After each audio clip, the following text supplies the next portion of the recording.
mwana kolo pango alobaka bosolo nini Félix alakaki na nanga oya kokisite yango nanga ke osala rébellion a récupérer Bukavu Goma azako kita bientôt zoya na Kinshasa tout ça la posa ya vérité wana mwana kolo lopango alobaka bosolo nini yango alakaki pe Kabila o Kabila pesa ki bokonzi yango Kabuya lobaki Kabila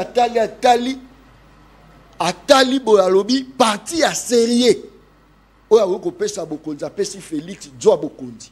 Nanga n'a pas créé une rébellion, monsieur. Nanga rejoint une rébellion qui a existé depuis des années. Rébellion on a rejoindre Nde yango ezwaka Goma en 2012, le 20 novembre 2012. Oyo grâce à pression internationale bato balobaka bakamuso ki ndenge nini. Résolution quand ndenge bazui résolution bazwaka résolution si je ne m'abuse pas, c'est la résolution je ne sais pas 2076, voilà. Mais banen ba sans sécurité. Mais attendez, c'est la kasi tozo. Tango zoloba que promesse nini. D'abord, selon Nanga, il n'y a pas eu d'accord. Mais je vais répondre aussi. Kabila conscient ya que asala mabe mingi na Congo.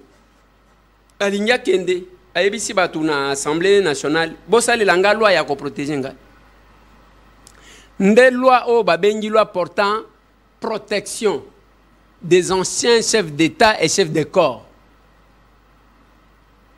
Merci beaucoup, moi na Congo. Mais motuno. Kobenga nga mwana Congo te parce que obengi Kabila mwana Congo, nga kobenga nga mwana Congo te, benga nga mwana Kolo Lupango. Ça me suffit ça. Il ne faut pas que ça biso na gitu. Oui. Ndekoleze. Olobi avec objectivité que Kabila zalaki pion ya Kagame. Félix aza pion ya Kagame te. Wana ndekoleze. Mais pourquoi Kabila Bukavu, Goma, la territoire d'Abiso Bunagana, tout ça qui n'a pas été. Si que pion ya Kabila, ya Kagame Kei, n'engeni ennemi, moutoua y combattre Kagame kasi, la territoire d'Abiso, et ça sous contrôle. Moi na kololo pang, ndeko lese, malubonga mona. José Okobi Miselanga, une seule vidéo. Il y a place Kabila azotanga kombo ya Kagame. Que Kagame azali ko agresser mboka na biso. Une seule. Même si ya kotanga Rwanda c'est au bout des lèvres. Vous savez Rwanda wana sa bengi. Allo. Ntamitaya kwanza. Mze ntamitaya musi ntataya Rwanda musisirike pale usisiri. Et c'est tout, c'est comme ça qu'il faisait. Ndeko leze rôle ya l'été zani. Il y a qu'on protéger le territoire national et son peuple. Est-ce que tu as évalué Félix Nasuka pour la relouer que le territoire d'Abisso est protégé? Bateau Bakoufi, Nabukavu Goma, tu as Félix. Maintenant, ils ont vu un monsieur qui a pointé du doigt sur les fronts de Kagame. Yo chomona Kagame na kanda modèle wa. Akomi ko finga yeti. Au moté qui visa bizarre. Mais tout ça c'est quoi? Parce que il a le dos au mur. Parce que Olinga Félix, même s'il quittait aujourd'hui, l'histoire retiendra qu'il y a eu un monsieur qui a osé regarder Kagame et lui dire non, stop monsieur.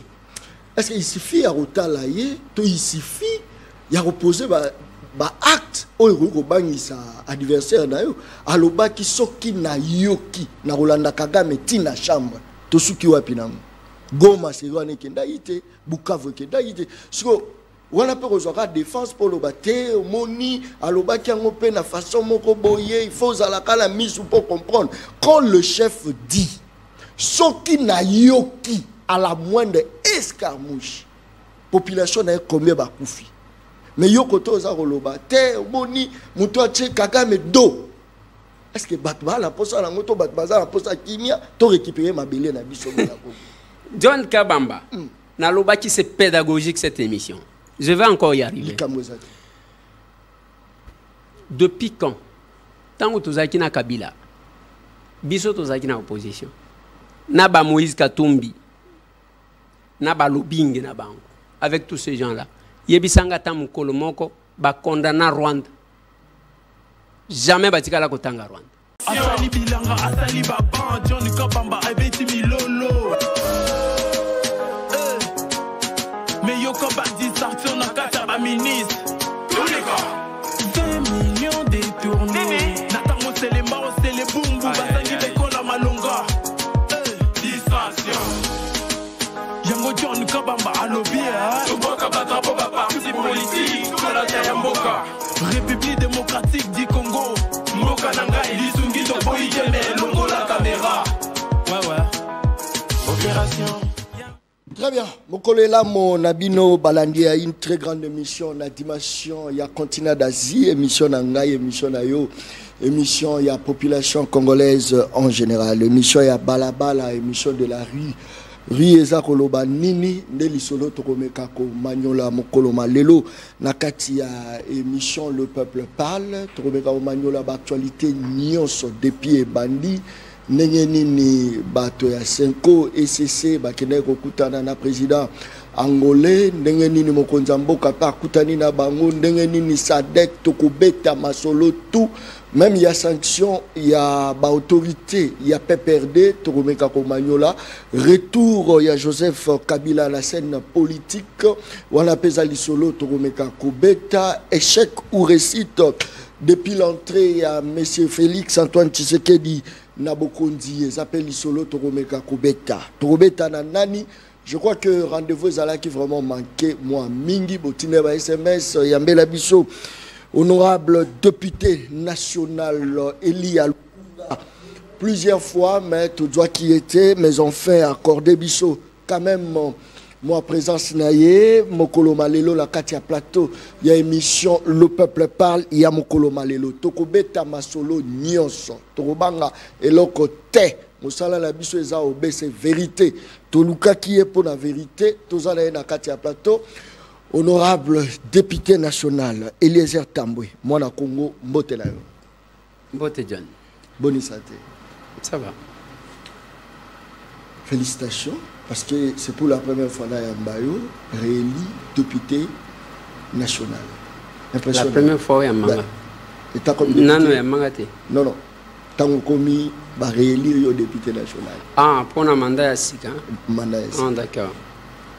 Impressionnant.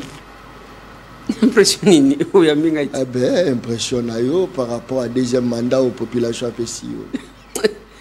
John, c'est qu'aux obéta masolo il y a plus d'une année, ngana zaki causé là par contre impression au tepanayo parce que au ebi na monde ngana zaki na défi moko défi na zaki na ngozaki que biso ba villageois t'observaka oye na monde moko otali bao bakenda liboso bakoyaka bazonga bamataka te muto akoyi asisi manda akoyi azomata te et moi je voulais défier parce que finanga eza wana yakoyeba nini nakosala pour que na continuer ko bénéficier confiance ya peuple oyo asalilinga villageois confiance parce que oyebi ba mandat na biso nde ba mandat ya ko respecter eza mandat ya ko somba te parce que nazana mbongo pe ya kosomba yango te eza manda ya kombo ya famille te parce que toza baboro ezanga kombo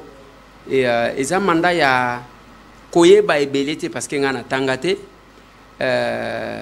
bref c'était un mandat au peuple alobi kaka villageois wana kaka ya représenter biso j'ai représenté ce peuple là na élection en 2018 comme meilleur élu à Lukunga na sali musala peuple a sepeli nango azongi singa kozonga siko ya mbala oyo nda azongi singa deux fois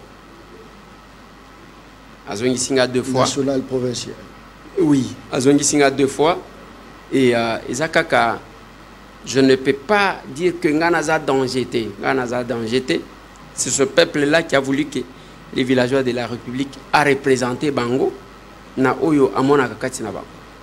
Très bien. Mon Congo beta quand même tour na ba entreprise ya ba expatriés, ba libanais, ba indiens, autant la paix condition bande ko la biso ba sala kuna mon solo ba doit est-ce que j'aurais payé temps ya ko beta moi tout. Oui mais ko kende na ba entreprise ya ba indien, ya ba chinois, pour na kotala makamuninge zalili, il faut qu'on ait quelque chose. Je suis un officiel. Nasi na kenda quelquefois, mais na kenda ka sur demande. Tango na yoki kelkambo ezali na kitiwan. Kaka boye pamba na ko kendete. Pona nini? Oyebi batuana bakomona lokola mutu akiko sala trafic d'influence. O biso ba village tout ça kate. Soit bakomona ke mutu akiko luka mbongo. Ndenge to ki batu misusu ake bakenda baboto la même ba passeport ya batu pona koluka mbongo. Ngai na ko sala yango te. Mais il faut retenir pour bino ba journaliste, il faut boye baka comment fonctionne l'État. Sous Justin Kalumba Mwana Ngongo comme ministre à petites et moyennes entreprises, ba créa ka structure moko babengi ARSP, Autorité de régulation de la sous-traitance dans les secteurs privés. Oyo ezokambama lelo na monsieur Miguel. Oyo monaki wachaki bapano ya minene wana Kinshasa. C'est ça. Musala nangweza ya kolandela ba Congolais o bazo sala misala na ba secteur ebele pona koyeba d'abord bazo sala musala na ba condition ni bazo futa mandenge nini bazo zwa bango ndenge nini. Est-ce que c'est ça l'idée ya kotia ba Congolais à l'aise ko pesa l'opportunité aux Congolais. Alors et loko wana ce qui faille ezali par exemple il faut kokende ce qui oyebi adresse angote na ko peso adresse au moni ce qui au commune à UAC côté à ANER ou avancer vers les bâtiments CTC. Au commune à Bakomi wana ARSP Miguel Azalakawan de DG au Bachakun. Je crois baza pena PCA le nom du PCA moi je connais pas. Ceux qui ont constaté loko yamabe bao baza na responsabilité. Il y a qu'à veiller comment les Congolais travaillent. Ils ont autorité de régulation de la sous-traitance dans les secteurs privés. Cela n'empêche pas d'un compte, il y a contrôle que honorable P. Alandia. Parce qu'à l'époque, au Salakango, n'a pas une victoire. Certaines personnes disent que Kokene Naokune aille bien, mais retourne en haut, c'est comme si honorable était corrompu. Bon, Oebi, Naebi ata mukolo na chalo kolo na pas une victoire parce que les gens ne reconnaissent pas. C'est parmi Bilo Wangozo Pekisa. Plusieurs fois, Babengana Batu n'a pas une victoire. Ngana côté la Bango Bazonga. Plusieurs fois, ils en ont Batu Bazouaka pas problème. Quand je me rendais là-bas, Batu Bagomi, et puis Batu ça la différence. Moi, je suis villageois. Je suis paysan. Ba villageois bazana ndenge na Bango Basalaka. Ce ne sont pas les gens qui vont faire les chantages et pas Batu pour que Bazou Mbongote. Je suis très différent de beaucoup de personnes. Parce que ngai kolata oyo na yeba kanangate et ko discuter na batu na français même ceux qui na français ceux qui zo kana zo lo français na zakana moi likukuma webi pona ni parce que nazo réfléchir na munoko mboka na interprétant peut-être na chiluba et yeko kota na lingala pour que na koma na français talanzela nzela izamulai. Ce que je veux dire par là c'est-à-dire quoi?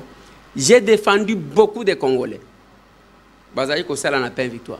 Et après na monika ka batu ba komi ko sala ba vidéo ba s'attaquer nanga manipulé par quelques politiciens bakanisa dit que kozala élu ezali panangu ovandika na coin moko okanisi ke bon voilà ngai ceux qui na fingi Eliezer ndena koleka. C'était pendant la campagne électorale. Mais si ko bato bazaji ko kende wana ko défendre bato on a pas une victoire bakenda lisusu ngana katana ngalo ko nani ataka kuna lisusu te bakenda lisusu te. Mais j'apprends toujours qu'il y a des problèmes là-bas. Donc, il y a deux fois dans le binayo que s'il y a un problème, je peux me déplacer pour Nakokende parce qu'il y a un peuple qui me réclame.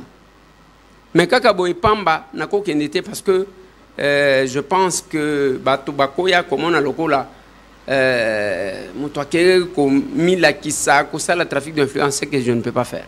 Honorable Eliezer, l'itinaïe qui l'itmo noble pour la population.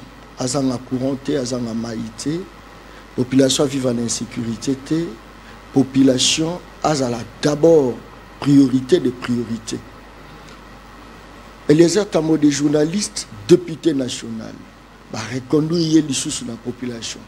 Est-ce que tu reconnais que Eliezer Tambo atteint l'objectif personnel, l'objectif faut abandonner là qui n'a que peuple se retrouver d'abord on dirait au atteindre les attentes.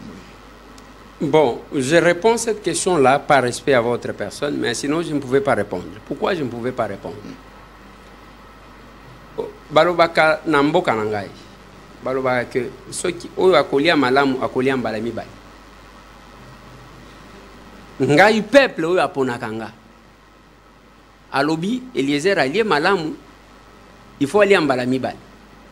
Ça veut dire quoi? Kolia waneza yanga kolia te. C'est servir le peuple. Ngai na pesa ka exemple moko. Na lobi toza 500 députés. Parce que pour nous mesurer mutu, il faut comparer na batu misusu. Ne comparez jamais le chef de l'État Félix Antoine Tshisekedi Tshilombo à Joseph Kabila.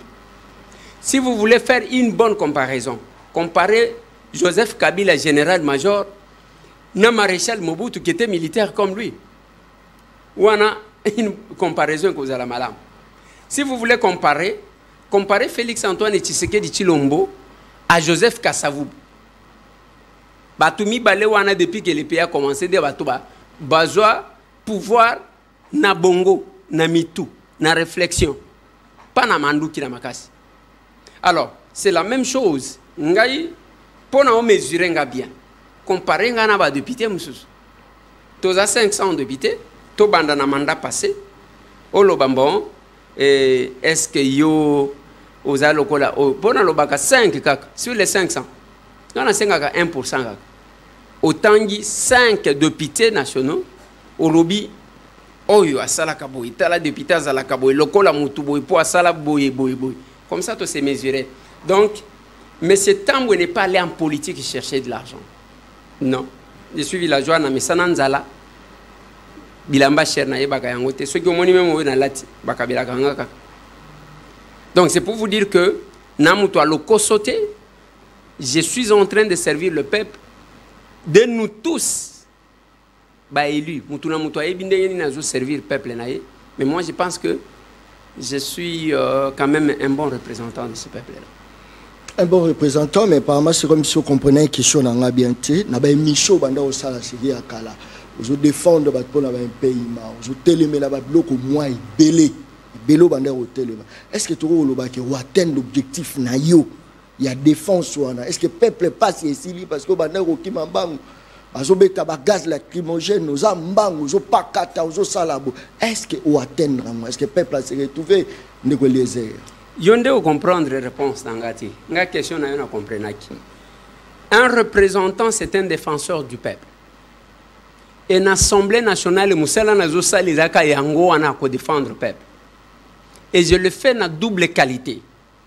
Je le fais comme député national, je le fais comme journaliste. Yango moni tozo so anaka na bino bolingi ko mona ngai te yo so komi te, il n'y a pas d'incompatibilité. O zolo ba wana nazo sala ngo mikolo nyonso. Avant-hier, tozala kina honorable Nicolas Wemanko qui m'accompagne o tozana he. Tozala kina ye na ministre ya ITP Alexis Gisaro. Pona kotalisa ba makambo ya bana boadi makambo ya bana lutendele pasi na bango. Avant cela, tokenda ki na régie des eaux. Comme même peuple wana pona ba pesa doléance na bango. C'est-à-dire qu'atteindre l'objectif, je ne peux pas le dire parce que je ne fais que monter et partir. Nanu na comité parce que mukolo na kokoma na koloba que au moins je vois le peuple mener une vie équilibrée. Dans l'obité que passi et aussi là parce que je ne connais aucun pays du monde où passe ces athées.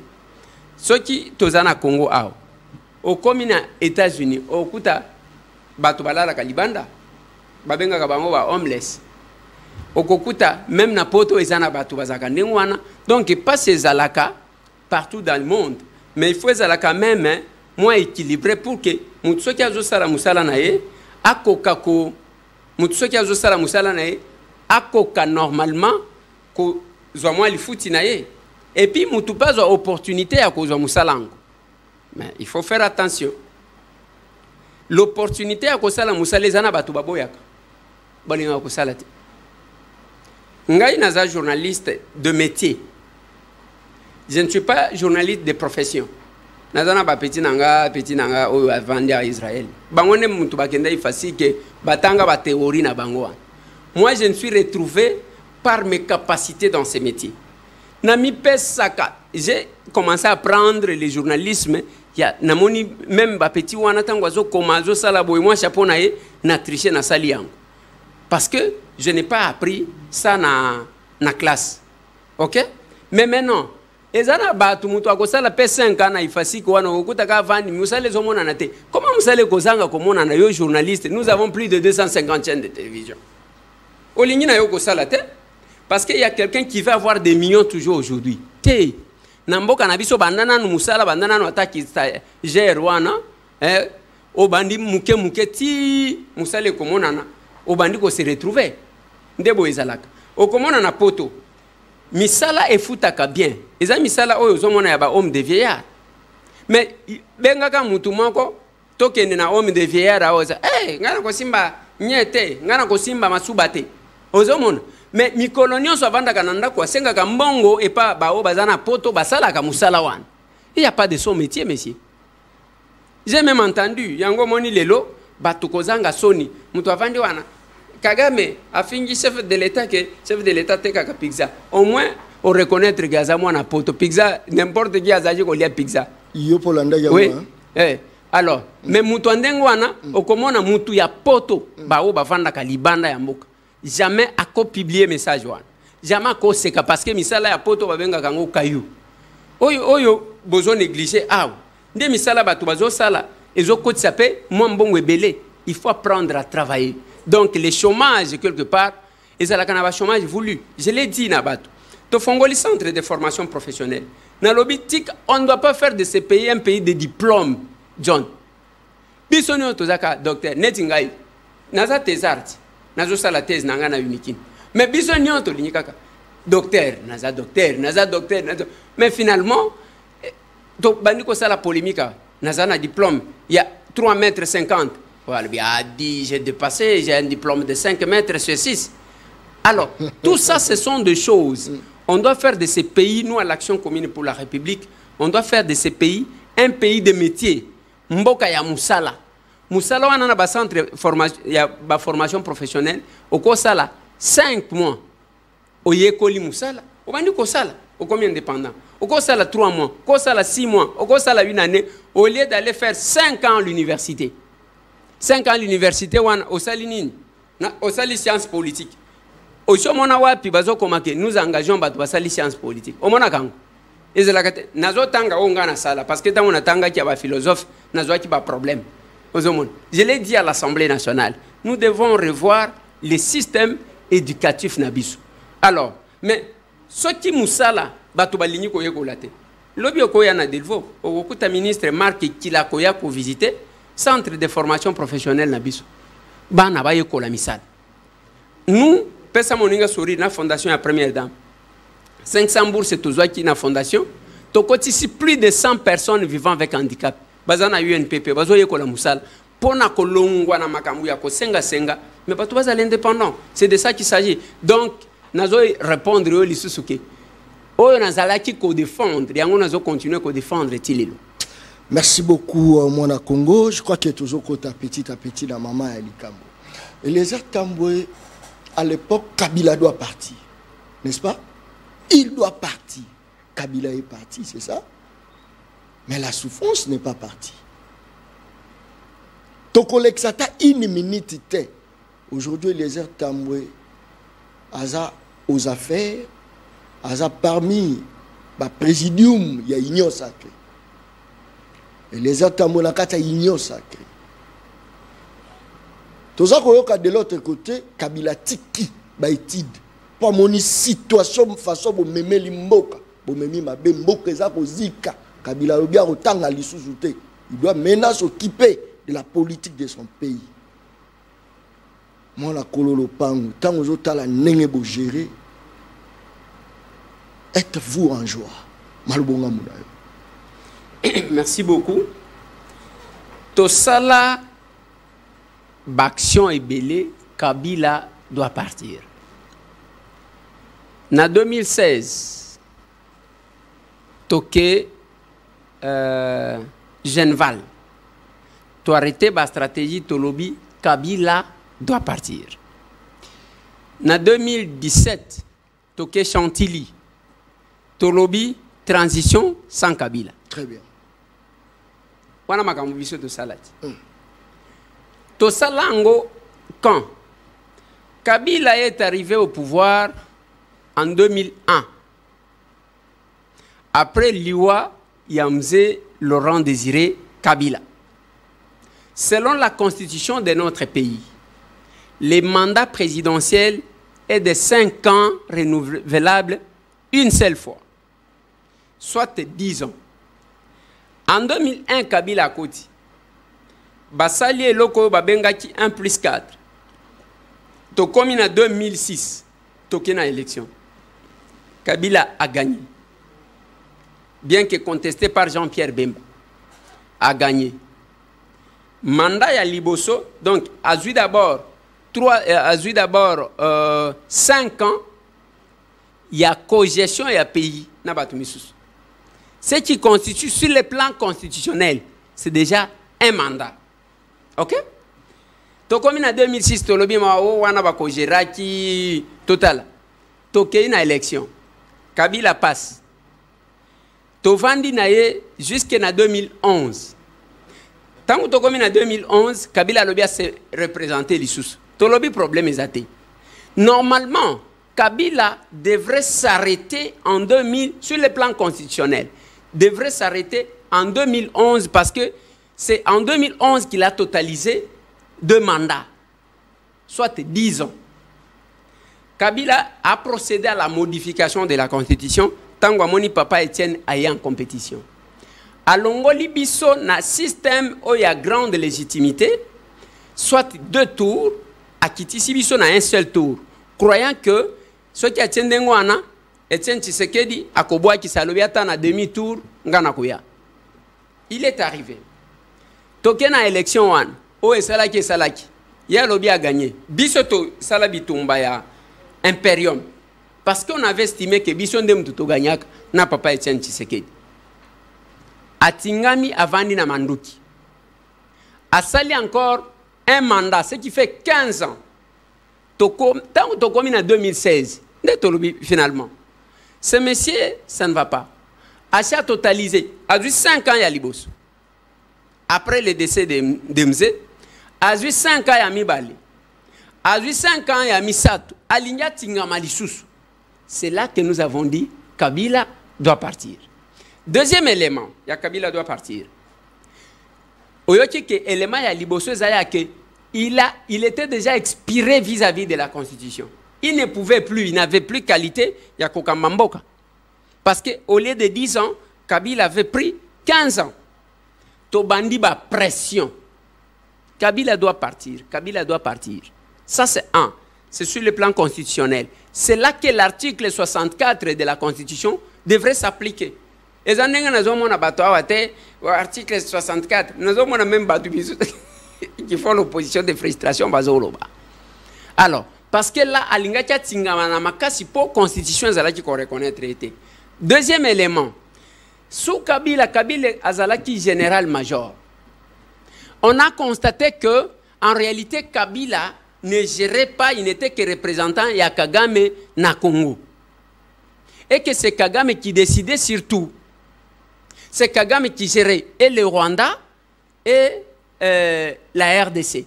Je sais que Biloko wana eko déranger ba Rwandais aux la Kanabango au balandaka au bayaka kofinga bato parce que le propre ya ba Rwandais basala ka ba vidéo te bazaka makasi na ba commentaire parce que ko sala vidéo na munokoni akolo naza congolais ba ko sekayi alors bango bazaka makasi soki mutu azoloba bachaka tenter ya écouter ce que les gens disent.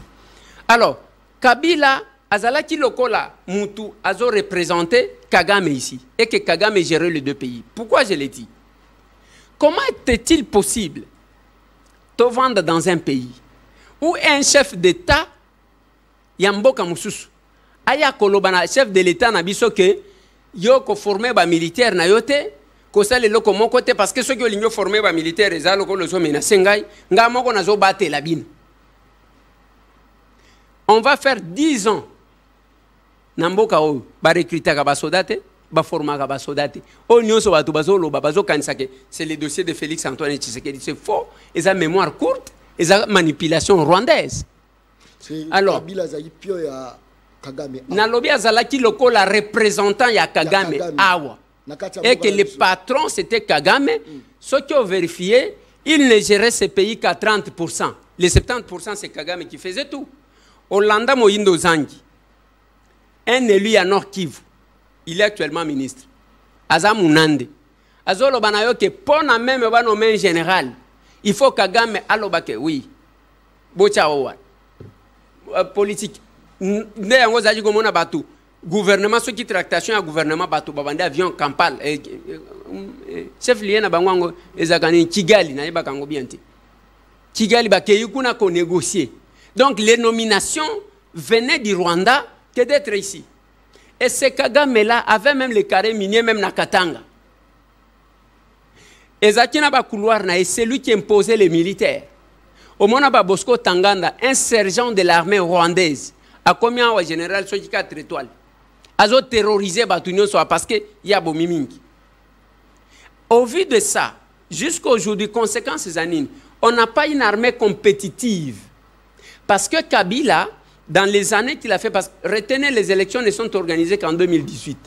Ce qui aujourd'hui, 2018 et Kobanda 2001, Kabila a fait presque 18 ans dans le pouvoir. Presque 18 ans là, incapable, il y a un militaire de former une armée compétitive. Il y a un Kwazaki gardé par Bapaya. Il y avait, je crois, les Zimbabwéens qui les gardaient. Oh, bah, Pesaka Kombo ya Baluba. Bah, bimise la bango, bah, passeport, Mulumba, bah, Tiswaka, Bangoi. Tu vois? Alors, bah, il y a Saliang. Après, bah, garde naye Moussous, Ezaki, bah, Tunini, bah, nord-coréen. Bazalaki, babatamina sima ya Jelem wana pena Kingakati. C'est-à-dire lui-même sentait qu'il n'a pas formé les militaires capables de les défendre. Qu'est-ce qu'il faut? Il faut recourir par l'extérieur. Ni armée et zalakité. À promettre biso que à Kobongisa Mboka Oyo. Joseph Kabila tout ce qui a bongisa de manière sérieuse eza Kingakati, eza Kashamata. Bisika ya vanda yemo. Abomi ba jardin zoologique na biso nyonso. Azwi ba nyama nyonso akeko chango na ba ferme na ye bisika zo futisa ka batu mbongo boya botala. Soki nenga lingi batu bakende kotala Kingakati wana. Il pouvait faire de la RDC un pays où il pouvait inviter les gens baya kosala tourisme à s'approprier biloko na biso abimi yanke. Vous entendez les gens qui passent dans les médias pour les vanter. Ce monsieur-là. Kokumi Saye. Qu'est-ce qu'il a fait pour votre pays? Parce que nyonso wana sali ba restaurant so kindenge nini ba obakena kuna tozoyoka. Nyonso sali na Kingakati. Il fallait azwata ville moko, asalango ville pilote. Ya ke batu bazo kende ba visiter, d'exploit ba biloko ya minene. J'apprends que Kingakati zana espace moko ya ko peut-être ville mobile. Pourquoi il ne le ferait pas? Pendant 18 ans. Moi, je mobile géré. Et aujourd'hui, les gens ont vraiment le courage. Quant à la gestion, autour de biso qui sont fiers. Oui, tous à moi fiers. Quant à la gestion, oui. Au lobby que Kabila Zaki pion ya Kagame awa. Au PCP na ba référence. Au lobby Kabila Zaki a une capacité à reformer même les militaires na biso pendant 10 ans. Mais boni na remise et reprise, Félix Alobi, j'ai trouvé une armée bien structurée. Très bien. Les chefs de l'État, Félix Antoine Tshisekedi Tshilombo, a eu pouvoir na Bongo. Parce que l'accession au pouvoir par la voie démocratique est un problème ya Moutou. Ceux qui Moutou est au sale. Moutou a pouvoir na Maboko, a Moutou a Manduki. Yosko zana mandukite eko lingyo zwango. Il faut que kende na mutu ndeo babengaka les corbeaux et les renards. Récitation totanga. Si les chefs de l'État avaient dit ça, d'abord il fallait avoir l'entièreté du pouvoir. Ça, de deux. C'est la cause de la population. Ezako kosate. eza koko sa te. Parce que na monoko na ye, j'ai trouvé une armée bien structurée. Ndeko Eliezer, moi na kololo pangu. John Kabamba. Oui. Au moins be mission netio ozo sala na biso, eza be mission otoko benga émission pédagogique. Eza ndengo vanda ka wana te bengi ba petit moko, ba vandi, bazo sala makelele. Soyez calme et je vais vous donner les choses. Non. Yoka kasite. Yoka. Ezaka pono lobi yangote. J'ai besoin que vous puissiez comprendre. Parce que prochainement, ceux qui ont l'ingui même débat, vous cherchez un député. Nazaki na radio Kapi. Na Willy Misiki. Vous cherchez un député. Ocheyewana. Na Sengayo Lukar Shadari. Chayewana. Comme ça, tout ça là. Un débat équilibré. Lukaka Batou. Il y a. Comme ça, tout ça. Ici, je dis c'est une émission pédagogique. Pourquoi je l'ai dit? Les chefs de l'État, ils ont le colangana civil. Au moni awa, la garde républicaine, basala qui marche d'endurance na bango. OK? Biso toza ba civil. To moni ka ba soda ba zotambo. Qu'est-ce qu'on dit? Toi na ba soda makasi. N'est-ce pas? Mais mutu misusu akota la lobby quel que soit ça, ngana zomona boyboy. Ba professionnel bazana makamba monaka. Et Félix Antoine Tshisekedi Tshilombo, banda babota ye na simba mundu kiboete, abeti boy. Il n'est pas militaire. Il a trouvé les dispositifs. Rappelez-vous, Mukolongo oya remise et reprise. Yo yebi ndenge tozaji kozwa ba JRA. Tellement que ba mususu ba boma biso o monaka le 26 décembre 2011. Na aéroport ya Njili ba beta biso masasi boye na papa Etienne. Bazo beta na kati ya bato. On avait peur de tout ça. Et quand le chef de l'État qu'il a trouvé une armée structurée. Amoni batu ndenge balati ba classé bango, yaza civil. Alobi oh mampinga. Alobi ndengwan. Mais bravoure ya mampinga. Zela. Non, chef de l'État en tant que papa. Au moins, système anglophone, déplace l'équipe système français. Yangwan. Un anglais a ça la tout pour encourager quelqu'un à faire du bien, à fournir beaucoup plus d'efforts. Ozomon, Yangwan en anglais, bah c'est kakamutute. Makamba faute d'orthographe, mingi zai pas français. Na anglophone, le anglais na yo mabe ataso ki andenge nini mutu ako condamné yo tazolo c'est bon avancer. Et les chefs de l'État en tant que diplomates, il fallait tenir un discours pour encourager ces gens-là et à prendre conscience. Où est le problème? Où est le problème? Je vais ouvrir une parenthèse. Les chefs de l'État au début, Batobalobi wana amemela biso Kagame awa Asalaboye, ainsi de suite. Chef de l'État, yo yebi au début, n'engazalaki na Joseph Kabila. Joseph Kabila pouvait débarquer chez les chefs de l'État na kilote, na lipap. Ce qui a zadi ko mimona ke, ya zadi ko. Ako benga chef de l'État, yaka na kinga kati chef de l'État koti na mutu kake ko répondre pa na ye. OK? Azo yebate ke wana zo observer parce que za prise ya pouvoir, oyo na nzela démocratie za massacité. Il faut ko kende na mutu. Malembe. C'est ça. Batubaye kobimisawa. Félix yemutu amema Kagame awa na stade wabetela Kagame mawu. Na lobitala ba réseau l'armée numérique et ba Rwandais na batu qui réfléchissent par correspondance. Kagame yana Kinshasa na conditionné. Félix Antoine Tshisekedi Tshilombo chef de l'État. Akufeli papa na ye. Papa na ye a sali plus de 2 ans na morgue na Belgique. Kaka bangwana babimisa bazoko sabino basi bakonda ye balakisa biso même na tombe oyo kabato. Bato bazaka na rencontre bato. Et tangu les corps de son père arrivent, il y a commis chef de l'État. En tant que chef de l'État, chef d'État misusu baye pona ko compatir na mutu na matanga. John Kabamba. Même na ennemi na yoka. Baye ko compatir na matanga. Te avant Kagame n'était pas l'ennemi de Félix Antoine Tshisekedi. Azaki ami à Félix. Non, il n'était pas l'ennemi de Félix. En quoi? C'est maintenant qu'il devient son ennemi. Parce que celui qui dirigeait, c'était Joseph Kabila. Au cas où l'ennemi naïe. Mais c'est lui qui obéissait aux ordres là-bas. Alors, parmi les accolades des Russes et Américains devant les caméras. Eza koloba ke batumi bale wana bayokanaka te, mais par courtoisie soki bazomona bino bazolakisa lokola bayokanaka. C'est ça aussi en politique. Yo soki na matanga na yo. Admettons que ozana journaliste moko yokanaka na été.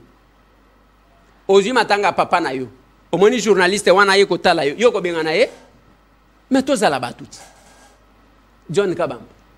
Je n'ai pas droit à kotuna yo mituna parce que yo des journalistes.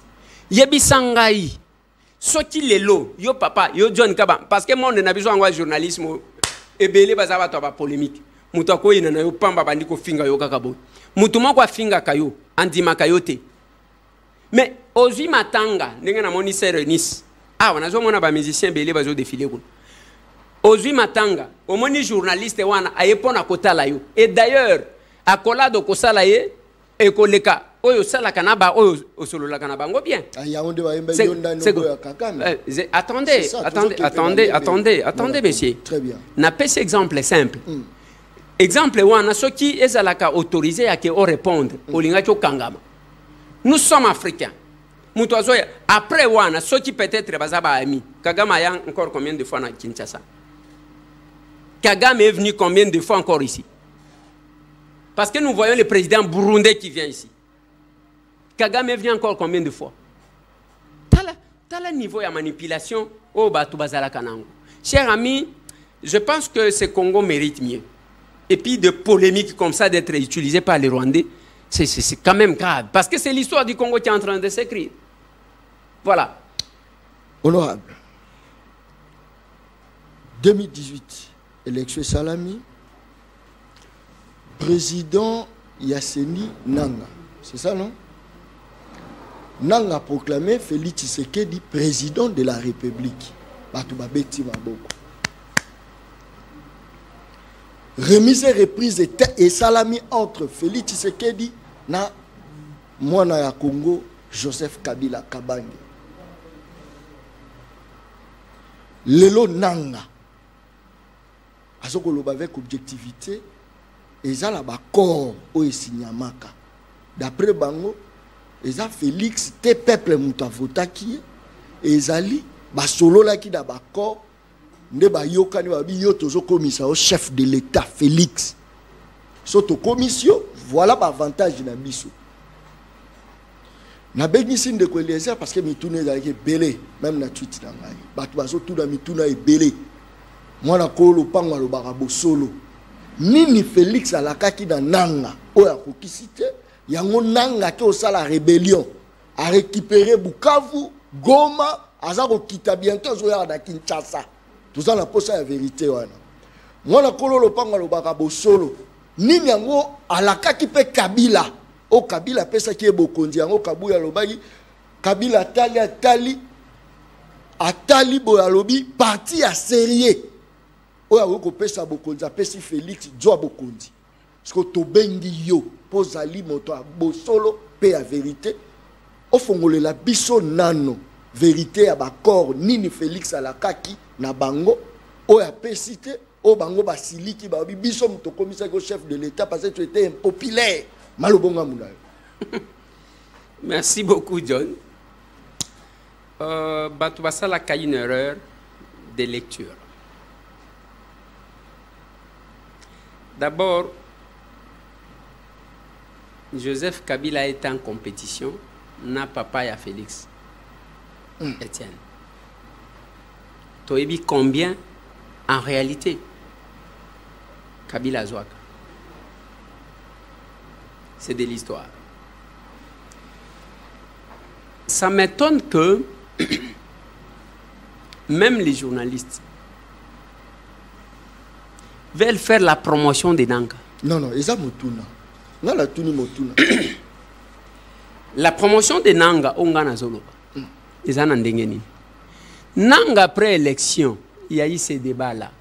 Oh, il y a eu accord et ceux qui ont angoté na kota lisayo, na komemela yo vidéo. Nanga est passé dans une chaîne de l'opposition, chaîne de Joseph Kabila, Télé 50. Moutoyambie vient Nanga Jean-Marie Kassamba. Nanga zo gira lobby, il n'y a jamais eu d'accord. Ce qui accord est un accord de gouvernance. Oyo alobaki, comme Félix Antoine Tshisekedi n'avait pas la majorité parlementaire, il fallait qu'il y ait Kanana bao bazana majorité parlementaire pour na ko gouverner mboka ne bayaji ko composer gouvernement oya ilunga ilukam. Est-ce que ça c'est compliqué? Là c'est Nanga lui-même, les vidéos existent. Alobi pe na chaîne mon côté que ayaki koloba na tokomi wapi o ezalaki chaîne ya opposition de l'époque. Ake koloba na chaîne ya Joseph Kabila, Télé 50. Nani ayambiye? C'est mon vieux Jean-Marie Kassamba, qui est aussi journaliste de l'opposition actuellement. Les vidéos existent. Au lieu de poser cette question, il fallait qu'on soit Nanga Malobanaye, Yakala, Naya Lelo, au Sangisi, comme ça, le monde pouvait voir qui est menteur. Nanga n'était pas dans une politique active. Azalaki président d'une institution d'appui à la démocratie. Lelo à côté, quelles sont ses revendications? Tant aux Olobake, Nanga Zugoma, Nanga. Est-ce que vous a convaincu? Nanga n'a pas créé une rébellion, monsieur. Nanga rejoint une rébellion qui a existé depuis des années. Rébellion on a rejoindre Yango Zouaka Goma en 2012, le 20 novembre 2012. Oyo grâce à pression internationale, résolution quand n'engé pas résolution, résolution si je ne m'abuse pas, c'est la résolution, je ne sais pas, 2076, voilà. Il y a conseil de sécurité, oyo ezalaki kosenga que Batouana va libérer Goma, dans 24 heures va libérer Goma. Après libération à Goma va se retirer na Goma. Barack Obama, le président américain, a pris son téléphone à Benji Kagame. Messieurs, enlève tes militaires là-bas. Après 76 heures, Ouana a l'ongoli militaire. C'est pour vous dire que l'M23 en réalité n'existe pas, c'est les Rwandais qui est là. Il faut que les Rwandais, les Goma, les Bukavu, n'ont quel moyen de faire une rébellion. C'est juste un monsieur qui est utilisé. Ce qui est hollandais, c'est là. C'est pédagogique entre temps cette émission.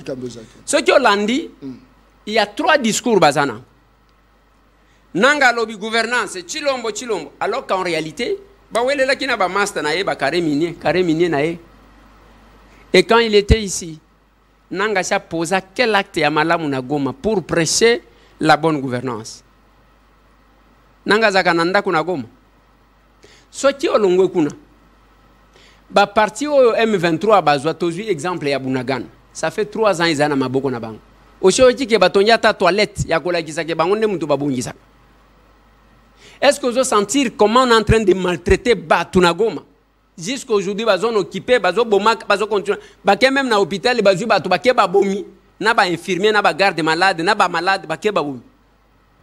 Est-ce que vous avez na Bukavu place bakota qui sont kobeta masasi basi babomi plus de 1600 personnes. Et ça banditité? Est-ce que vous avez na Kansayo na Bukavu actuellement et ça lokola mouroir bazo zwaka batu bake babomi bango. Yoyo kaki makambwele kaki na Kankatindo na Goma. Omona ki artiste te o babomaki artiste wana babomaki na Goma. Azamu to ayidepes, azamu luba ou bien zani. Oyebi combien de jeunes et de lucha qui sont aujourd'hui en clandestinité mais banen ba sans sécurité. Mais attendez, c'est là que tozo qui n'était papa. C'est là que tozo qui. Mais na pena tout dans la. Alors, tant ozolo ba que promesse nini. D'abord selon Nanga, il n'y a pas eu d'accord. Mais je vais répondre aussi. Kabila conscient ya que asala mabe mingi na Congo. Alinga kende ayebisi batu na Assemblée nationale bosali langa loi ya ko protéger nga nde loi o babengi loi portant protection des anciens chefs d'État et chefs de corps nazana ngo soke zana ngote soki ozalo ko la papi kitengete nako yela yo yango ezana ba page ebelete parce que wana nda sala ka soki tangi page moko abandi ko yoka pungi. Alors soki Olingi, et ça loi moko muke. Au comment ces gens-là, ils se sont autoprotégés, conscients ya mabe basala pour Namboko. Kabila ndenga zawana selon cette loi là akoya zui mwasi na yo yanda ko kangie bako sambisa yete Kabila koya nanda kuna yo abotoli biloko nyonso même pour les infractions de droit commun bakoti ko juger yete pour na ba juger ye il faut biso na assemblée nationale 500 909 ba sénateurs to sangani lokola 609 personnes au moins 3 quarts va décider que il faut pas poursuivre ye ne pas poursuivre ye ozomona degré na kati wana baloba ke il faut ko tikela et tout luko ya ba militaire ba batela kaye na kati wana il faut ko tala mbongo nini il faut ko pesa Joseph Kabila toute sa vie il y a babiloko wana donc bango ba luka conscient ya ndenge ba gérant mabe ba sala loi wana o biso tozo sala démarche pour la modification. Bref, il n'y a pas eu d'accord à ce que je sache. Oyo ba prometa. Maintenant ou bazolo ba wana ke bon, olobima kambuya Augustin Kabuya. Augustin Kabuya est secrétaire général ya UDPS. Na bien contexte ninte alobela kama kambwana. Mais moi je vous dis que tangu bazolo ba ke Félix est impopulaire. Papa nangai. Etienne na élection, on a modifié la constitution pour diminuer la chance. Etienne Tshisekedi. Et vous allez blaguer na Félix. Pas seulement que l'enfant d'Etienne, mais quelqu'un qui était au front. Tout le monde a une campagne. N'a pas ça qu'exemple. Awa na Kinshasa, awa. Na élection, on a 2018. Yebisangai ba pro Kabila. Oh, ba leka. Ba premier na ba circonscription. Yebisangai. Tobani na Tchangu. Le meilleur élu, c'était Paul Chilumbu, qui avait 12 000 voix, je crois. Meilleur élu, UDPS. Ok, na Moamba, meilleur élu, c'était Raphaël Kibuka, MLC. Oye na Funa, meilleur élu, c'était Molière, qui était avec Bati, qui à l'époque était en opposé avec la famille Kabila. Oye na Lukunga, les villageois de la République, qui étaient en campagne avec Félix Antoine Tshisekedi Tshilombo. Yebizangas go bango bakabela ye en fonction de quoi? Wapi bango baganya. Na yebisio nazuka ka échantillon aw. Donc c'est pour vous dire que les analyses que les gens font, bazo salaka ba bêtise. Et aussi c'est une manipulation oyo na ebité parce que même pour l'histoire récente, ils ont posé problème. Akabela et Akabelia nani. Bayo Kanaka, il y avait une émission qui a été organisée dans Top Congo, Batunyo Sobayebi. Il y a que ceux qui osent pouvoir quel est le sort que tu vas réserver na Joseph Kabila. C'était pour nous sonder parce qu'il avait peur, il y a que Mabé Assala va poursuivre tout de suite.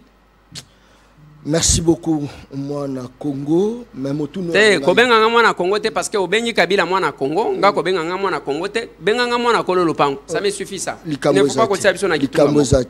Oui. Ndekoleze. Olobi avec objectivité que Kabila Zalaki pion ya Kagame. Félix aza pion ya Kagame te. Wana ndekoleze. Mais pourquoi Kabila Bukavu, Goma, ba territoire na biso Bunagana, tozalaki nango te. Siko pion ya Kabila ya Kagame akei nengeni ennemi mutu ayo combattre Kagame kasi ba territoire na biso ezaka sous contrôle. Mwana kololo pangu ndeko eleze malobonga mona. John, au moins nazo sekata ko tout la mutuni. Parce que je répondre. Lokola Kabila zalaki mwana ya Kagame. Représentant na ye. Asa yokani na ye papa kotaka ndengo linki. Prof Kalele, il est encore en vie. À ça l'émission lobby ba pesa ba koro ezali o ba pesa Rwanda la supervision de nos frontières ba frontières nyonso na biso ya ba 9 pays. Ba ça la renseignement pour apporter les informations auprès de qui? Les renseignements recueillis auprès de qui? Moyindo Zanga lobby pona ba nommer muntu il faut azala. Akokati ko bundisa penza Kabila te. Même ko bundisa yatango bazwaka Goma wana ezaki ka ko bangisa yo mikolo na zozo mbongo te. Et Kagame, j'ai appris qu'il recevait 60 millions de dollars chaque mois. ya kouta parce que le Rwanda quoi Rwanda ba vivaka na biloko mibali mbongo wa koyiba na Congo na mbongo ya génocide bisenga senga tala baboma biso tala baboma biso tala baboma biso pardon bosunga biso qu'est-ce qu'il y a au Rwanda? Il n'y a rien au Rwanda et le kwezate na Rwanda. Alors les lois zo bundisa yango zo mona parce que akutani na un chef de l'État qui lui a dit monsieur stop. Ça c'est notre pays. Ce n'est pas le Rwanda. Monsieur, stop. Oh, monsieur, stop. Bitumba tozanango parce que Félix a dit, monsieur, stop. Fini la dépendance. Alors, c'est ça. Ça démontre qu'il n'y a pas de mariage entre Félix Antoine Tshisekedi Tshilombo et Kagame. Par contre, Okobi Miselanga, une seule vidéo. Il y a place Kabila azotanga kombo ya Kagame. Que Kagame azali ko agresser mboka na biso. Une seule. Même ce qui a kotanga Rwanda, c'est au bout des lèvres. Vous savez, Rwanda, wana sa bengi. Allô, Tamitaya kwanza. Tamitaya, Musisintaya, Rwanda, Musisiri, Kepale, Musisiri. Et c'est tout, c'est comme ça qu'ils faisaient. Maintenant, ils ont vu un monsieur qui a pointé du doigt sur les fronts de Kagame. Yoshomona Kagame n'a qu'un modèle. A comme il finga yet. Au moté qui visa, et puis ça. Mais tout ça, c'est quoi? Parce qu'il a le dos au mur. Oyebi ponani. Parce que place à Zaji Kozwa Manduki. Pologne, Moutou Bazayi ko pese Manduki. Parce que Bango Bazaki siège à autant. Autant bazo pesa ye manduki pona kotinda na Ukraine ya kati ndambo pesi Rwanda ndalo baki ngana ko pesa manduki kuna ekauki effectif azana ngote. Et le plan qui est à l'est du pays, j'ai expliqué les 3 discours Nathalie Sibino na lobi bon les 3 discours au bazana ngo finalement to ko retenir le plan qui est à l'est du pays Boma congolais remplacer Rwandais. Eh ben voilà ndeko les rôle ya l'été ça dit. Il y a qu'à protéger le territoire national et son peuple. Est-ce que tu as évalué Félix Nasuka pour la relouer que le territoire d'Abisso est protégé? Bateau Bakoufi, Nabuka, Goma, tu as Félix. Bon, Bateau Bakoufi, Nabuka, Goma, il y a eu les procureurs et ces pays ailleurs. Ils ont poursuivre Babom. Les guerres, attendez. Mais à l'époque, son union surtout Kabila non de les. Non mais Zela Kassité. Mais n'engeni a comme procureur fait. Yoka. Tous a payé indépendant. Tozo kende malem. Mais autour ils n'ont répondu. À l'époque pourquoi c'était Kabila? Parce que Kabila ndé mwana ya Kagame.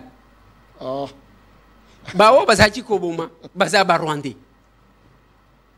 Ndeto lobi yo mwana Kagame papa na yonde mtu azoboma sima na yo baya babomi awa boye na aéroport babeti masasi awa olinga to tanga nani oyoka sur les médias internationaux ba RFI ba France 24 ba TV5 ba zotalisa comment Kabila kenaka kozwa ba M23 na Uganda alatisi bango teni à la police awa pona baya koboma bato awa nde bango bakende kotumba siège à UDPS. Olingi Tolobani, Toloba Ezayete. Ce qui n'est pas le cas actuellement, na Félix Antoine Tshisekedi. Tata ya Kabila Siliki. Ngata unanosaka que ce qui se fait là-bas c'est le PPRD. Bafinganga yawat. Loko la biso tozaba prophète. Loko la biso tozaba apôtre. Ceux qui nasina lobi na tikeli ba pasteur ba kengel. Na lobi na tikikal. C'est aujourd'hui que tout le monde a compris que c'était ça. Nalobaka depuis qu'elle a surveillé le PPRD. Nalobaka depuis qu'elle a retiré l'existence légale à PPRD. Parce que Bango, Bayana Manduki. Balingi Bazonga Nanzela Manduki. Et c'est le pays qui va perdre. Et c'est nous qui allons perdre. Parce que Olinga Félix, même s'il quittait aujourd'hui, l'histoire retiendra qu'il y a eu un monsieur qui a osé regarder Kagame et lui dire non, stop, monsieur. Est-ce qu'il suffit à Rotalaye, il suffit à reposer ba acte oyo kobangisa adversaire na yo alobaki soki na yoki na Rolanda Kagame tina chambre tosuki wapi nango Goma serwane kenda ite Bukavu kenda ite siko wana pe kozwaka défense pour loba te moni alobaki yango pe na façon moko boye il faut zalaka la mise pour comprendre quand le chef dit soki na yoki à la moindre escarmouche population na combien bakufi mais yoko to za koloba te moni muto ache Kagame do est-ce que batba la posa la moto batba za la posa kimia to récupérer mabele na biso na ko John Kabamba na lobaki c'est pédagogique cette émission. Je vais encore y arriver. Depuis quand? Tant que tozaki na Kabila, biso tozaki na opposition. Na ba Moïse Katumbi, na ba Lobingue na bango. Avec tous ces gens-là. Yebisanga ta mukolo moko ba condamna Rwanda. Jamais batika la kotanga Rwanda. Les premiers fronts de Félix en tant que Moutou Oyo Azaya Mandou quitté, c'est les fronts politiques et diplomatiques. Aujourd'hui, le Rwanda est isolé. C'est déjà une victoire. Ozolo Bayama Sasiwana, pour nous déclarer Bitumba, il faut qu'on l'assure avec l'armée. Mais qu'est-ce que parce que tous ces généraux-là, la Kisanga général Moko, Oya Félix. Asa commandant suprême, Asa la opposition non armée, Asa Kina Batuba Simba Mandou quitté, pour déclarer la guerre, à Kosangi Saba généraux en avant d'ici Bango à l'obiment, na lignina l'obabou. Ce qui Bango, Nenge, Bake, Baebisi, Balobité, au monitos a prêté, aux homona Andenge Makambo Ezali, ainsi de suite. C'est lui-même qui va aller maintenant au front à Kamati Mandouki, à Bandiko Betabou. Je vais vous rappeler une chose. Parce qu'il est rassuré, Batou. Le garant a dit, cette fois-ci, Kagame, Kokima, c'est ça le problème, au Congo. Est-ce que. Très bien. Oui. Nalinina Lobaboui. Est-ce que Kagame a point sur le point à Kokimate? Comment Bozana mis sous Bozo Monati? John, Yoka, Biloko Mibalena Lobakanabat. Ce qui m'ont au moins abimisi le kofi abeti moninga. C'est-à-dire à bloquer Azana Maloba Kolobate. Ce qui est dit que Abandi Kofinga Moninga, c'est-à-dire Mutuna est bloqué, il n'a plus d'idée. Kabila Babenga est recteur, il y a école, il y a université à Kara. Oui, bien, pour le moment, il a parlé combien de fois? Et pourquoi il a parlé autant de fois? Kagame Alobaka Lobakate. Nini. Dans peu de temps, il a parlé combien de fois? Jusqu'à Kobanda Kofinga. C'est parce qu'il est là. À quelle Union africaine, la première ministre, Judith Soumino, a tiré dos au mur. C'est comme ça qu'il s'était passé. Kagame est sur le point de fuir, messieurs. Il se sent en insécurité, voilà pourquoi il a commencé à insulter. Moutounion sur la plus belle femme du monde ne sait donner que ce qu'elle a. Hier, Félix Antoine Tshisekedi, Aza Sodate, en tant que commandant suprême, il a utilisé Bavois Oyazo maîtrisé, Ndozomona Thérèse Kaikwamba, ainsi de suite. Nous avons gagné sur le plan diplomatique. Et sur le plan militaire, Oyozoloba. Je vous informe que ce qui manque à la République, c'est le patriotisme. Il y a procès ya bakimi bitumba. Procès ya bakimi bitumba. Ok, na jité na haute cour. Omona ki bangote. Bakimi bitumba. Et ça quand même sonne. Parce qu'il y a des endroits. Omoni bandeko na uchi ko yamba avant to bande mission. Batouana ba uchi na front. Ce sont les deux civils. Ba uchi na front. Place ba généraux, mususu ba colonel, mususu ba zoki ma bazoko ga okendete.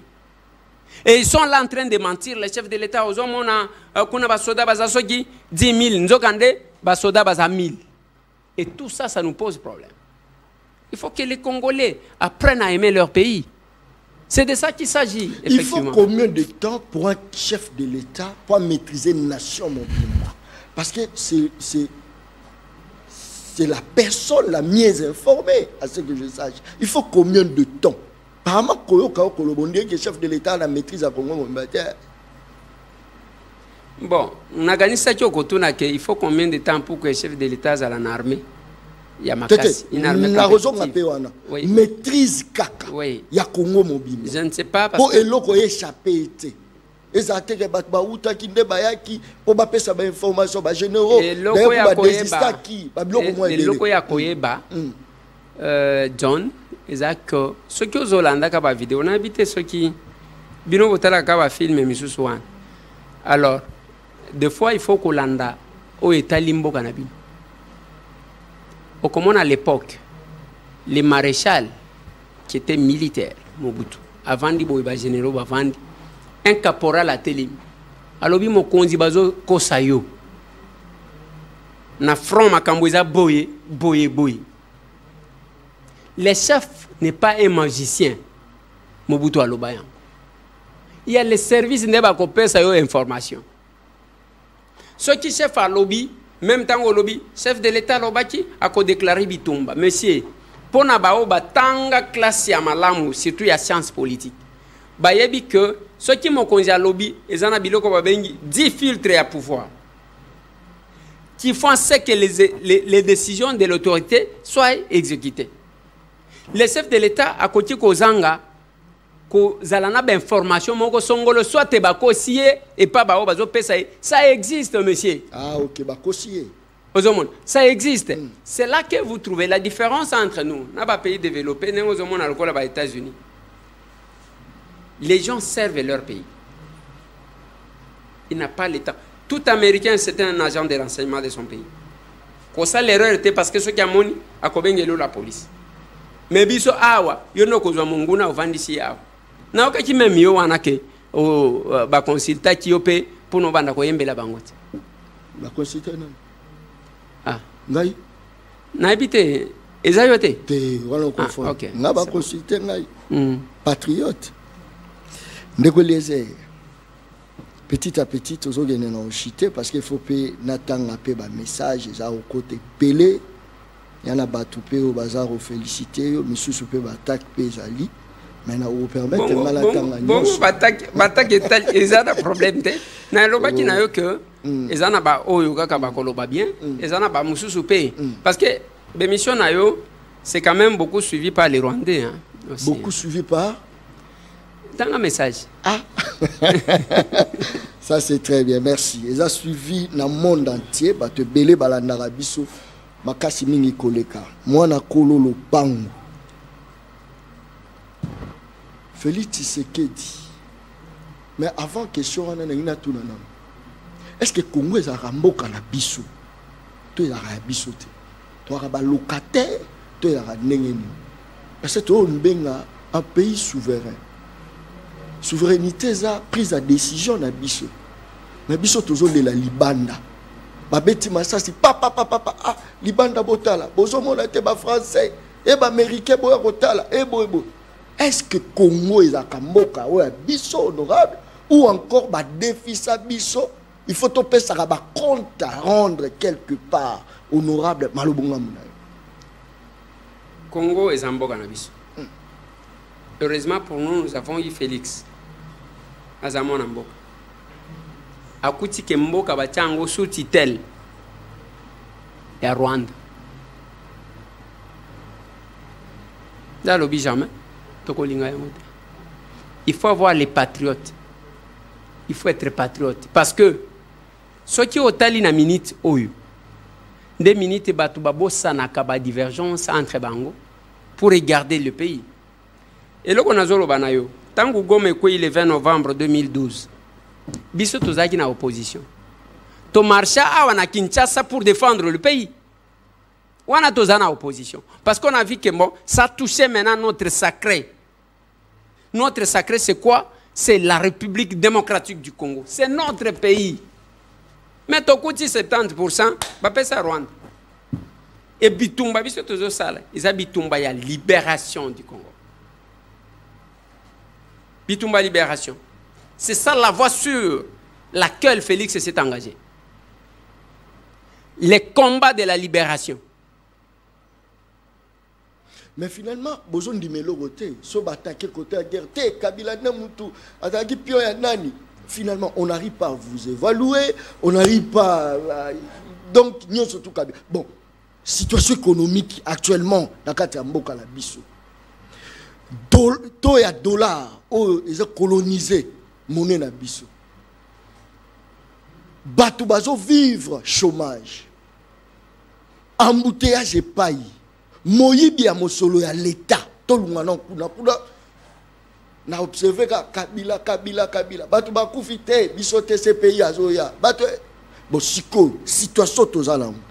Na landine de Eliezer face à ministre à transport au maître KO ministre a gagné 60 avions à la Katibiso. 70 hors bord. Wana de Eliezer na sepela maka da sota yo des matchs. De Eliezer est-ce que Ezaka Kabila ou encore il faut assumer Malobonga Mbuna? Biso toyebi ko assumer otozo sala. Je vais vous dire quelque chose. Bon, vous y allez dans tous les sens. Il ne faut pas réfléchir. Le col va tout réfléchir.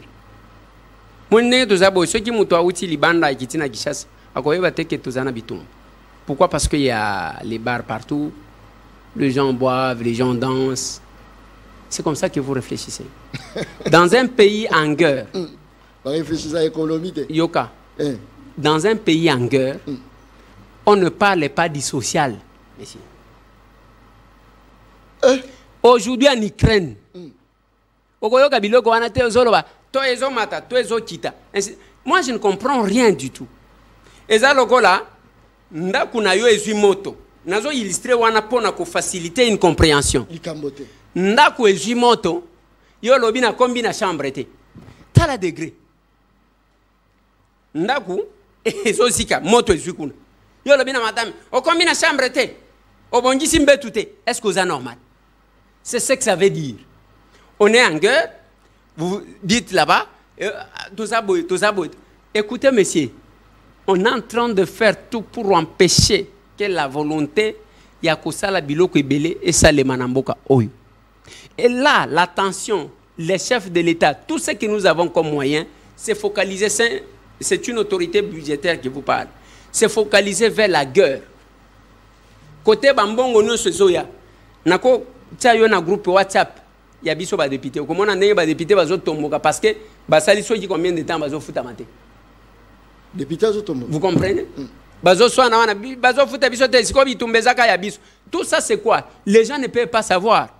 J'ai causé avec un ami ministre. Alors binanga tosali bango pe basali 3 mois bazo futa maté. Ministre? Oui, bien sûr. Alors, tout ça, l'argent est en train d'aller là-bas. Mais les gens ne peuvent pas comprendre ça. Ils pensent que, parce que c'est une réflexion vraiment terre à terre. Ce que je peux vous dire, c'est quoi? Il fallait laisser le temps à Félix Antoine Tshisekedi Tshilombo de gérer le pays. Laisser le temps? Oui. Combien de temps? Et les mesurer. C'est-à-dire, Bango Bakeko ressuscité, Bakeko la Moussabitumba. Oui, c'est une guerre qui date de longtemps. Parce que je vous ai parlé d'Honoré Ngwanda qui a dit ça il y a longtemps. Mais en ce moment où nous sommes, les efforts sont en train de se faire pour nous stabiliser. Vous pouvez poser la question à Batoango qui viennent, oh libération, libération. N'habitez pas qu'on libère les Congolais combien de fois? AFDL baye libération. RCD baye libération. CNDP baye libération.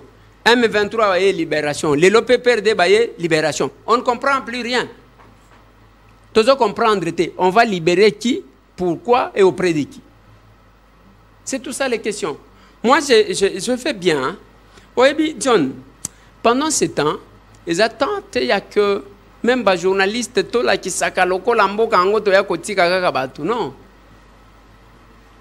Les médias internationaux plus professionnels que nous, quand il y a l'intérêt de la France quelque part, au Koyoka est refini orienté, la communication. Parce que ça s'appelle propagande, monsieur. Au Koyoka France 24, ceux qui ont intérêt là-bas. Yo Koyoka France 24, wapi na RFI, bazolo ba ambien ya Russie. Ambien ya Russie baloba kawat. Bangoka Ukraine parce que leurs intérêts sont là. C'est nous ici avec le système que nous avons, on est très libre.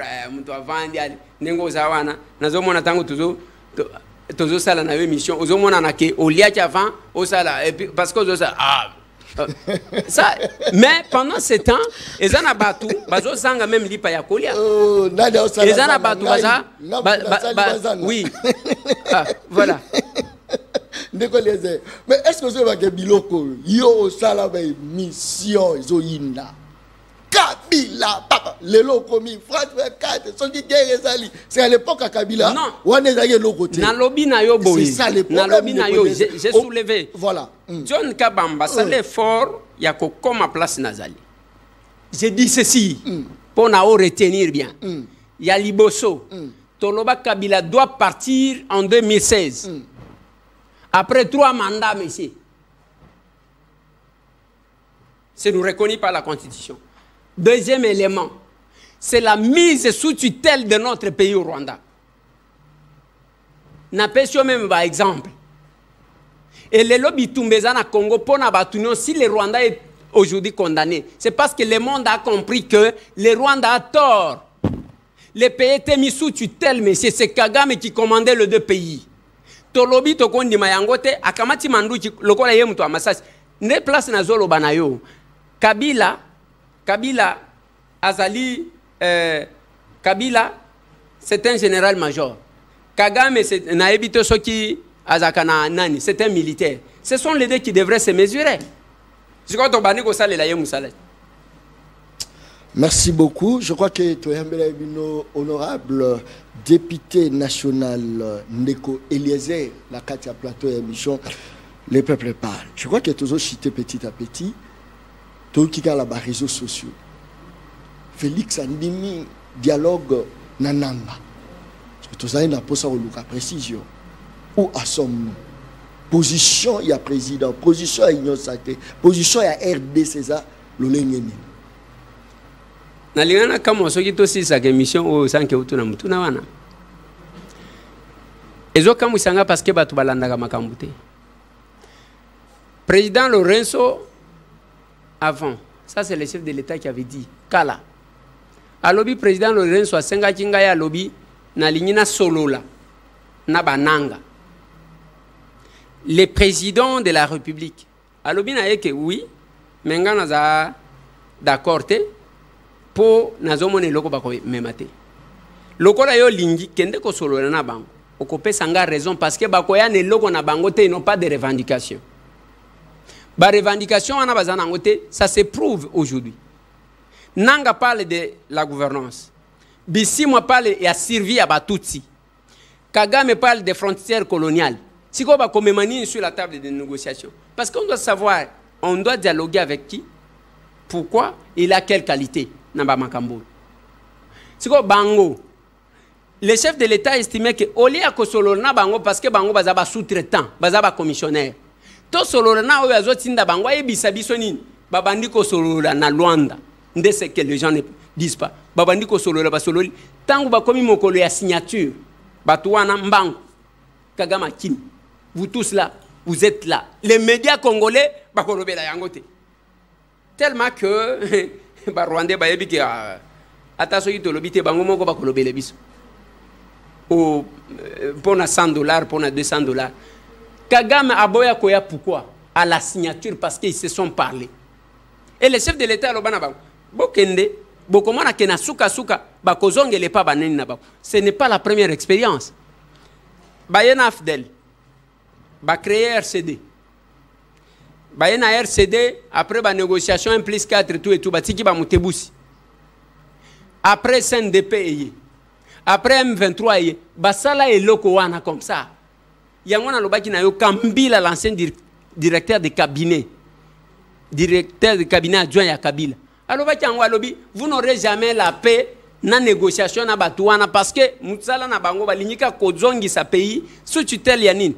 Oyokaki deka lobi ndengwana bakutie ya kokufa na hotel moko na Matonge. Pona nini parce que azaki na biloko ebele ya kobimisa.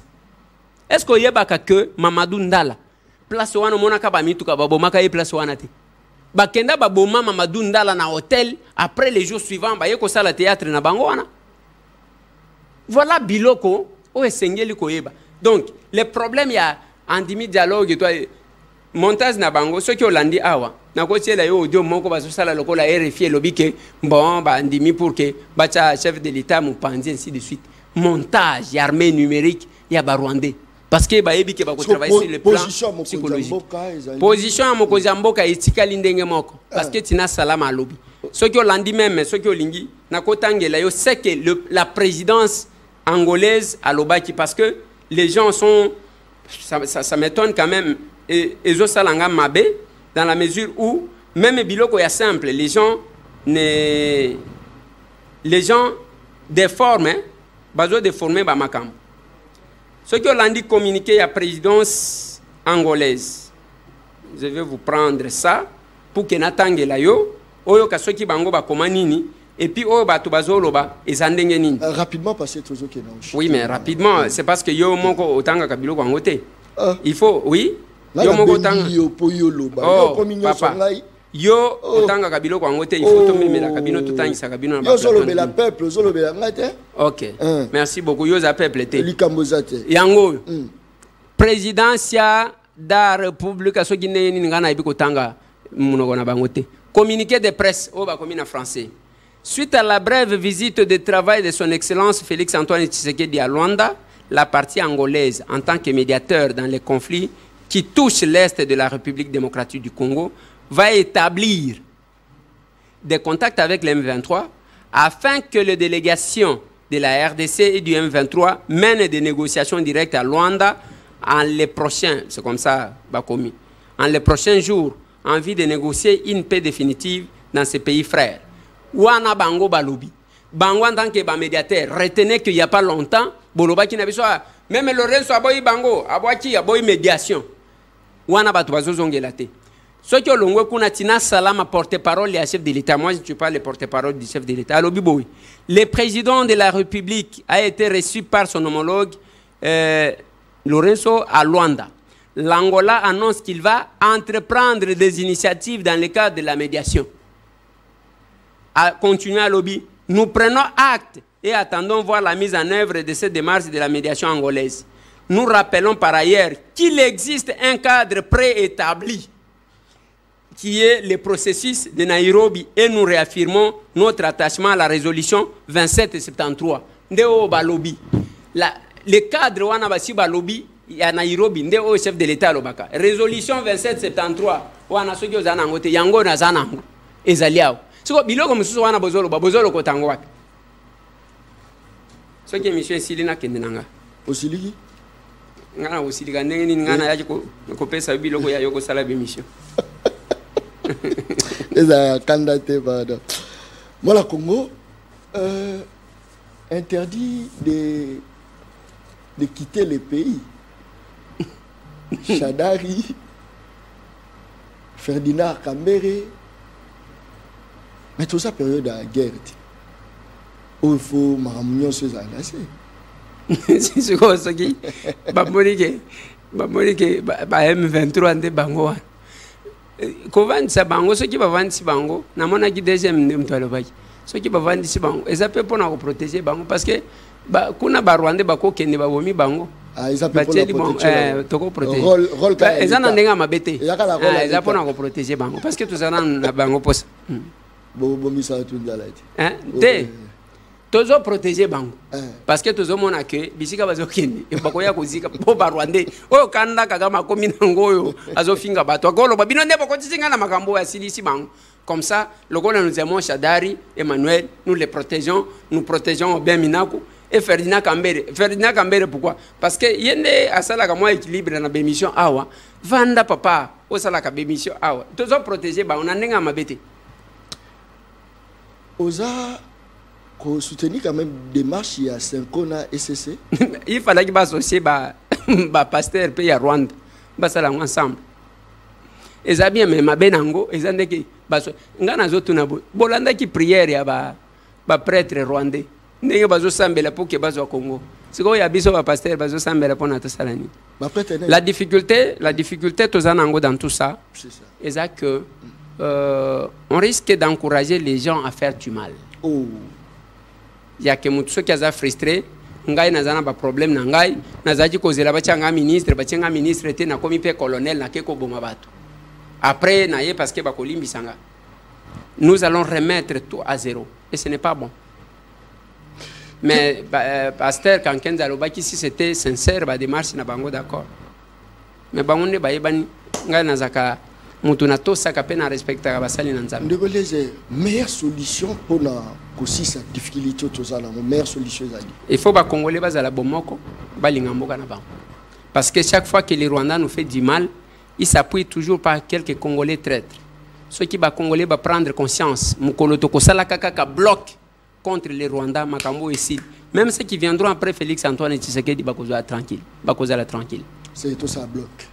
Bloc. L'unité. Kabila, Félix, Katumbi, bloc. Tolobi toza la bomoko. Bomoko. Ouais. Biso nyonso ba Congolais. Ouais. Tobo ya ko trahir mboka na biso ndenge bato bazo sala wa. Ndenge awa na yoki bato baki ko sala lobbying pona ko plaider cause ya Rwanda. Obozo condamner Rwanda pona ni les gens qui prétendent être des Congolais. C'est compliqué. Tokomina suka. Motuna nini oyo vanda ozela na tuna yo na tunité européen ya na population et puis opesi dernier moment. Bon, na ibite soki za yonde mto benga jingai. Ngana yaki ko répondre na mituna nayo mutuna nini nazaji kozela pour que otuna ngai te otuni ngate. Bon, ngai nazaji kozela mituna nyonso parce que ngana zela ka mituna nyonso même na vie privée nanga na bomba keloko moko te. Yonde aussi disi ba mituna nayo. Mais peut-être tout ce que je peux dire à ya bande ko na biso bazolanda biso awa même libanda bande ko ngai la force du Rwanda réside dans nos divisions ou dans notre division. Force na bango bazama kasha ta mukete. Force na bango izalina bokabwani na biso. Retenez que ngai na munoko mboka na ngaba lobake mwana zobela mabele zobela na kotika mwana akufa na lobela mabele parce que mabele tokobota mususu te mwana tokobota mwana mususu. Aujourd'hui, réduire le Congo à l'individu Félix Tshisekedi pour un sentiment antipathique au Kotiko Zalanango, c'est commettre une erreur. Parce que Kagame na Batunaye baza déterminé Yakobo Mabiso pour remplacer quelques Rwandais et aussi déclarer l'autonomie d'une partie de notre terre. Mais retenez une chose, la balkanisation au Lumumba Lobelaka, les conditions actuelles ne permettent pas. Bazo s'est trompé parce que le peuple est à Nord Kivu, il y a Sud Kivu. Le peuple wana bazana kachikuna baza pour bangote po bayebi mabena bango. Restons unis.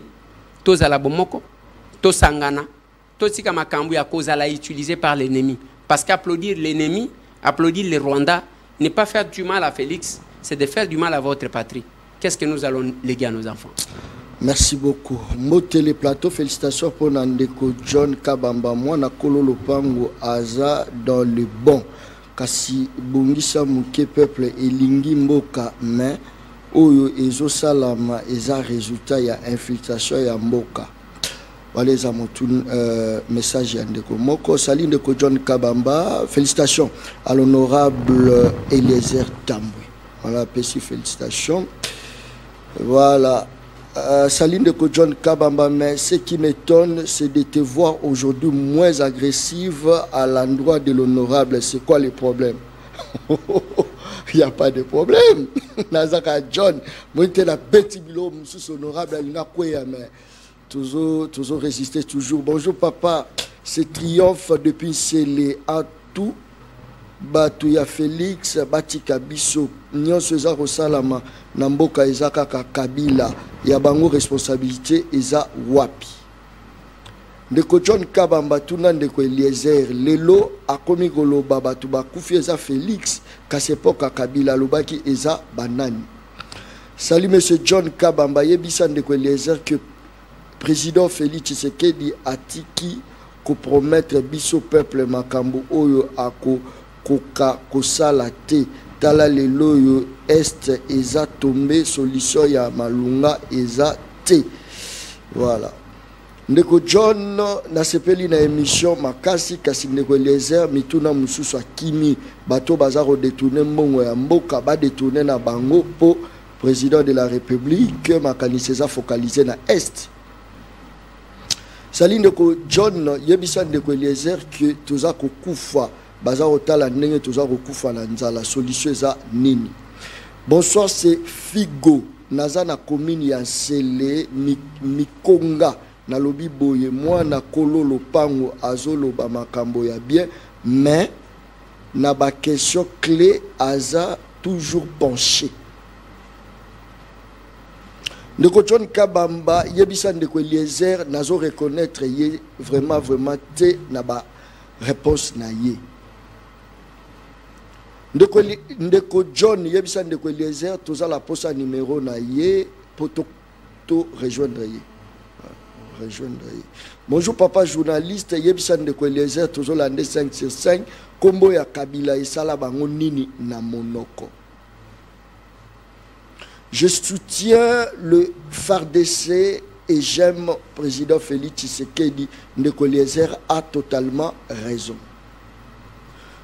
Le problème de la RDC, c'est Kagame. Félicitations Ndeko Eliezer. Je crois que ma message est commis côté belé. Trop minasuka. Merci. Osuki wala. Oui. C'est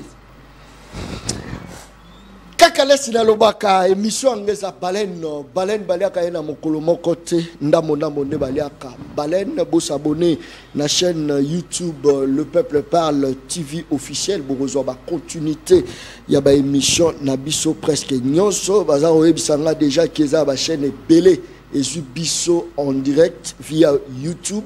En tout cas lazaro lobapi lazaro répéter ma chaîne nyonso to eza kozwa biso to boyite mais bozwa biso en direct te au cas contraire na ko luka solution musu po ba bloquer ba chaîne oyo bino. Je crois 45 chaînes YouTube et biso en direct 45 après au moment na bakati ba vidéo et panzani na ba réseaux sociaux ndenge ba rosala. En tout cas soki bo répéter yango lisu to luka manière musu ya rosala parce que eleki pe mingi. Toujours soutenir toujours FARDC na biso, toujours soutenir Mboka na biso, toujours télémé na banguna na biso. Kagame un jour a reçu sort na ye. Émission l'anglais ici. Merci et bye. Daron Bako, tu parles ma au commis petit père. Bapé ça moi l'osso avec caméra. Papa qui si mungo avec caméra. Tiens, c'est ça la catin.